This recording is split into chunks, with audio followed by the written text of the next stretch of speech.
বাবারে কি গরম! আরে গরম, বাইরে ঠান্ডা, আমার গরম লাগছে কারণ আমি ভিডিও করছিলাম, সেই কারণে প্রচন্ড গরম লাগছে। চাও খাইনি।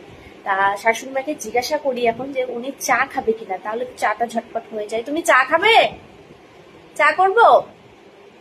আমি ভিডিও করছি এখানে, আর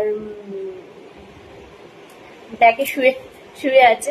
তা বলছি বৌমা তুমি ভিডিও করবে? এলাম যে হ্যাঁ ভিডিও করব, এই ঘরেই করব।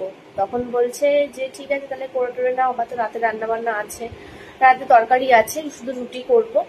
আর হলো এই ঘরের ভিডিওটা কেন বলতো বলি, যে এই ঘরটা এখন করছি কিছু কিছু পজিশন আছে, কিছু জায়গা আছে, মানে মানে এই ঘরের লাইট গুলো যেমন ওই ঘরের লাইট গুলো তেমন নয়, ঠিক আছে। আর কিছু কিছু জায়গায় লাইট বেশি খেলে, বেশি ভালো লাগে। তো এই কারণে এই ঘরে করা আমার ভিডিওগুলো। আর এখন ছাদে আর ইচ্ছা হয় না যে ওই রোদের মধ্যে ছাদে গিয়ে ভিডিও করতে। মানে যেই সময়টা ছাদে গিয়ে ভিডিও করতাম প্রচুর, মানে আমার হাতে না প্রচুর ট্যান পড়ে গেছিল, আমার মুখে ট্যান পড়ে গেছিল, মানে অনেক অনেক কষ্ট করে ওটাকে রিমুভ করা হয়েছে। তো আমি আর চাই না সেই ট্যানটাকে ফেলার। যদি বিকেলে সময় পাই নিশ্চয়ই যাব।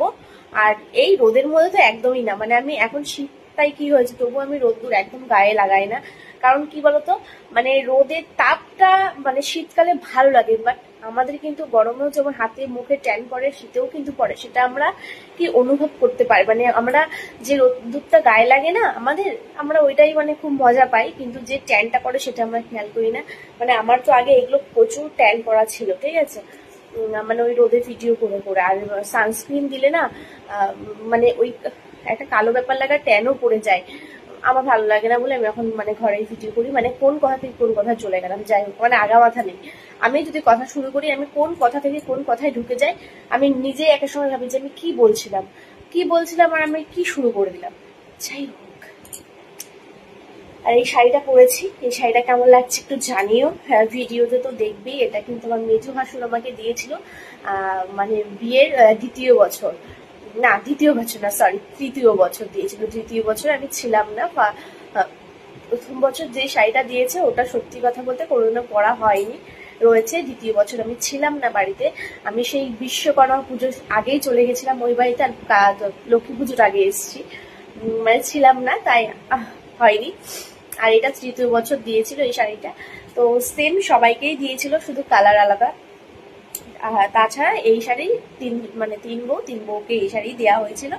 আমার কালারটা এই এই মানে এটাকে কি বলে, তুতে কালার বলে, আর রানী কালার মানে কি জানি আমি, এগুলো দেওয়া হয়েছিল। ভালো লাগে, বাট কি বলতো মানে গরমে পরা হয় না। আর এইটা বিপিও কাটা হয়নি, একদম নতুন ব্লাউজ আজকে পরলাম। আর এর আগেও একটা ভিডিও করার জন্যই পরেছিলাম। তো চলো এখন চা যদি খাই, শাশুড়ি মা জিজ্ঞাসা করি, মনে হয় ঘুমিয়ে পড়েছে। কারণ হলো কি করবে, মানে আমাকে বলছিল টিভি দেখবো, বা টিভি মানে দেখতে দেখতে উনি ঘুমিয়ে পড়বে, কারণ তুমি শুয়ে পড়ো, তাহলে সকালবেলা ওঠে যেহেতু। তা আমি ভিডিও করছিলাম, সেই ভিডিওগুলো দেখতে দেখতে শুয়ে পড়েছে। এখন একটু ডাকি, যদি চা খাই তাহলে চাটা করে দিই, তারপরে দিন আমি আবার ভিডিও করবো। তো চলো দাদা, ভিডিও অনেক বড় হয়ে যাচ্ছে, দেখা হবে নেক্সট ভিডিওতে। আর যদি আমার রিলস ভিডিওগুলো ভালো লাগে বেশি বেশি বেশি বেশি করে আমাকে ভালোবাসা দিও। তো চলো টাটা।